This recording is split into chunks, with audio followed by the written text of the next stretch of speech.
great socially, but I'm really horrible organizationally. So they try to take all their time and their energy and they work on becoming a better organizer. And what they do is they wake up in 10 years and they've got a really, really poor ability to organize.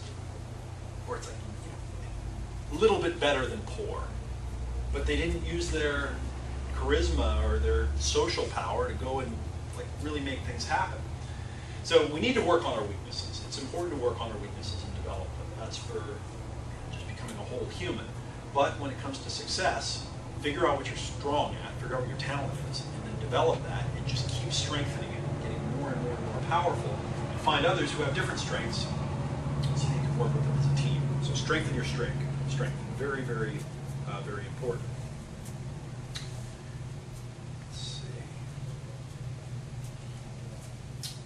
Another little rule of thumb to use is that mastery of something takes a minimum of 10,000 hours of practice, and genius takes approximately 10 years working on something.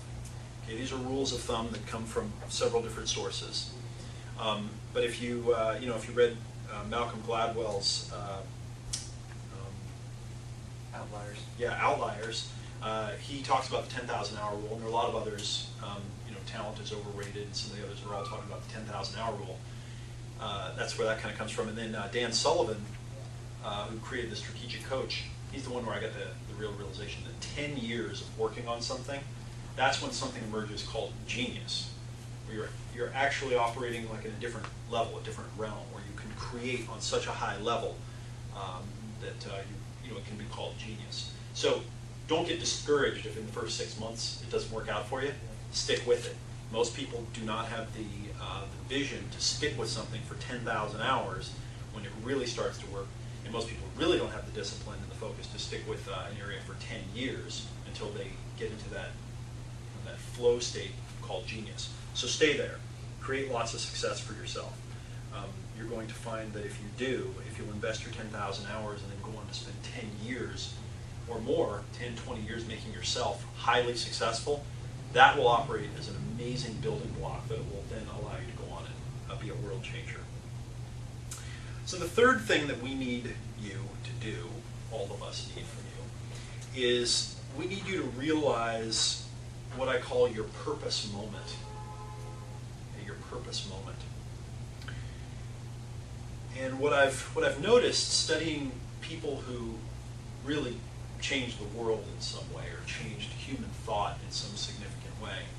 So if you study their lives, there'll be an event that happened or a series of events that will transform things for them. Okay, something happens where it's a transformational moment and they have an insight about the way the world works, about the way society is, about the way things should be. And in that moment, they make a decision that I'm going to go on and I'm going to fix this. I'm going to write this thing, and this is going to be my personal agenda to do this. I'm going to make this thing right. And they kind of realize this is what I'm made to do. This is what I was meant to do. And it comes usually through a lot of turmoil. Okay, and all the great leaders, if you look close, they have these. We were watching a documentary recently about Daniel Ellsberg, who, some people admire him and some don't. He's a controversial figure, but he was the guy who turned in thousands of pages of documents during the Vietnam War that kind of showed the whole history of the Vietnam War and all the behind-the-scenes stuff that was happening. It was all classified stuff, and what he realized was the story that the government is telling us is not true. There are lies. And it's so bad that this is unacceptable. And he had access to these documents. He worked for the government. And he had a moment when he realized, this is not right. And I need to do something about this. And it's interesting seeing the events that crystallized this for him. One of them being he went to a meeting where he saw a man who was kind of working for the cause, who was about to go to jail. And the guy was happy that he was going to jail because he got to be an example for what he believed in. And he saw that, he realized, wow, that's a really interesting example of being, a man. And again, right, wrong, or indifferent, in this moment, or in the events right around, then he realized, this is what I'm supposed to do. This is what I'm here for. I have to take a stand. And so he went through a long process of getting all these documents out to a series of newspapers. And a lot of people credit him with being the catalyst that kind of ended the Vietnam War and ended a whole, a whole mindset, a whole almost governmental culture at that time. So there are many others, many other examples of this you can find yourself. But every one of us, I think, if we really ask the hard questions, if we really live an examined life, as the philosophers would say, and we really start developing our strengths, and we get in touch with where our power is in life, and we create success for ourselves, at some point we'll face it. We'll realize, oh, something's not right here in the world. Something can be changed. There's a difference that can be made, and I'm the one that can make it. And in that moment, we transition. We go from, oh, it's this big, crazy world, and it's too big, and who am I to make a difference? And I'm just going to try to be successful. To, I could do that. I could do this, and it might take me 20 years, or it might take me the rest of my life, or it might take my life and then the lives of people after me. But I could do that thing, and I think we can all have one. But I think we have to do the first things. We have to recognize our own unique strength. We have to build our strength into excellence, create success, see that we can impact the world, and then really be going to work, making ourselves as excellent as possible, getting into the world, getting our hands dirty, before we see that thing and realize, oh, this is what I'm supposed to be doing. So we need you to realize your purpose moment. And something that happens, by the way, this is another thing I learned from Dan Sullivan, is that our greatest accomplishments and our greatest success, they don't come because we said, I'm going to do that thing, and then we go do it. Our greatest successes come as what he calls strategic byproducts of setting a goal and then getting on the path to the goal. And while we're on the path to the goal, we figure something else out. We meet someone, we go into a meeting, we whatever, and we realize, oh, this is my opportunity. But it only happens while we're on the path to the goal. The strategic byproduct happens. So we have to think big, we have to be on the path to doing something big, and that's when these strategic byproducts appear. So get on the path. It's very worth it. The fourth thing that we need you to do is we need you to realize what I call your we moment. W-E. Your we moment.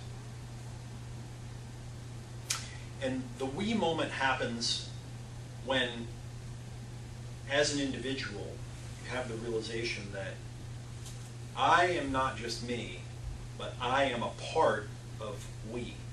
And instead of seeing yourself, for example, as a neuron in the brain firing when an electrical message comes, you realize, oh, there's a whole bunch of us here, and there's something going on up at a higher level that I can't see, but that all of us are creating. Right? So there are kind of two prongs or two angles on this. One is when you realize your commonality with all other humans, and you have that realization of you and I are the same fundamentally. And then the other one is when you have this part that I was describing here, this other aspect, which is, in what we're all doing, there's something emerging on a higher level that we can't really quite see, but it's very powerful and it's very, very spectacular and kind of deserves reverence in a way because it's mysterious. My friend Dave Logan has done a lot of research about culture and groups and tribes of people, and he's got a 5-stage model that he's created, and he's basically discovered that as a group, well, as individuals within a group, we individually go through these 5 stages. And at the 3rd stage of growth, what we're saying is, it can be summarized as, I'm great. Like, I'm really cool and I'm really good. And we see ourselves as individual and very powerful. Okay? And that's the stage that I'm talking about earlier here that we need to develop for ourselves. Build ourselves into powerful, successful people. But then there's a next stage that happens, this fourth stage. And in the fourth stage, we make a transition to not identifying as a me anymore, and we start identifying as a we. And the brain, the whole perceptual system, the paradigm changes. We actually feel like a part of we. And it's a mysterious shift. Okay, it's a mysterious shift. It's like a quantum leap where something goes from one state to another without passing all the other changes, or all the other steps or stages in between. It's like sublimation. It's like an instant, like transformation. It's pow. And it's not something that's, you can't just give someone a pill. They have to go through all of these other stages of development before they get there. You have to play out the I'm successful and powerful paradigm before this other one arises in exactly this way that I'm talking about. If you do the kind of the bypass we, and some people try to do this, is they just kind of like immediately go, oh yeah, it's all of us, it's we, we're all here together, but they don't make themselves strong and powerful. They have no power in the we, and they have no power to lead the we, because they never got to see themselves as an I first. They've always just been identified with the we. So the we moment is another thing that seems to happen to all of these world changers that we see in reality. And if you see, Martin Luther King, when he's talking, when he's, speaking in his I Have a Dream speech, if you just listen through it, you realize he is the voice of all in that moment. He's the voice of what he is feeling is his oppressed group that is about to have their time. He's not speaking as an individual anymore. In one of his final speeches, it gives me the chills when I listen to this one. Right before he was killed, he says, there's been some bad things happening lately, threats and things, and he says, I'm like anyone. I would like to live a long life. I would love to live a long life and see my children grow up, kind of thing. He says, but that's not important anymore, because I've seen over the mountain, and we're going to get there. And I might not get there with you, but we are going to get there. And it's, he was killed very shortly after that, I think just a few days after that. And when you listen to that speech, and there's something about the way he's talking that is very mysterious. It's like, how did you, as an individual human, get to be able to think and talk like that, where you're, like, I can see you're scared, like you're energized by the fact that you might lose your life, and yet you're standing up here confidently, leading us all the way until you can't anymore. Right? So he had his we realization at some point. So how do you have a we realization? I think one of the things that you can do to have a we realization is to continually look at commonality. Look at what you have in common with others. Not just other humans, but with all of life, and even with all systems in the universe. I'm not going to get too weird on you here. But something happens, the metaphor I might give is, if you're, let's say you're a duck hunter, and you're out with your gun, and you're out, to hunt some duck, and all of a sudden the duck flies up out of the brush. And if you pick your gun up, and right as you're picking your gun up, you immediately go into commonality think. What do I and that duck have in common? And you start thinking those things, okay? Right before you're about to shoot it, and you think, okay, what do we have in common? Well, we both have eyes, and we're both looking at this landscape and seeing about the same thing. We both have hearts that are both beating right now. Okay, we both have circulatory systems, we both feel fear, we both have families. In fact, that duck's probably flying home to its family right now, and I'm going to go home to my family. At some point, you're going to have enough commonality where you're going to say, we're the same.